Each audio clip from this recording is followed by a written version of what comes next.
Assalamu alaikum wa rahmatullahi wa barakatuhu. Dear kids, welcome to our Eid Mubarak, Kids Special Training. Today's topic is all about Eid, a joyful day full of love, sharing, and following the Sunnah.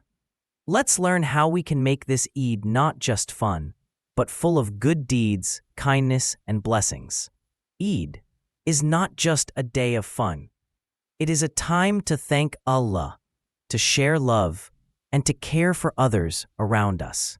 And true Eid is when we follow the Sunnah, respect our elders, and spread smiles and happiness to everyone. Madni Pearls for Eid Day. 1. Wake up early. 2. Take a bath. 3. Wear clean and nice clothes. 4. Eat something sweet before leaving.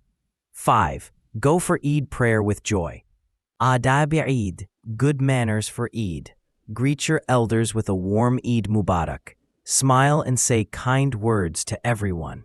Share your sweets or toys with your friends. Give a gift or Eid to someone in need. Speak politely, eat respectfully, and thank Allah. Dear kids, wishing you all a joyful, peaceful, and blessed Eid. Let's make this Eid special by being kind, helpful, and following the beautiful Sunnah of our Prophet Sallallahu Alaihi Wasallam. So, dear kids, we've learned that Eid is more than sweets and gifts. It's about being thankful to Allah, spreading happiness, and respecting others. Celebrate Eid the Sunnah way, with good manners, bright smiles, and caring hearts. If you enjoyed this video, like it, share it, and don't forget to subscribe to Madni Islamic Academy. May Allah bless you all and make your Eid truly special. Jazakumullah.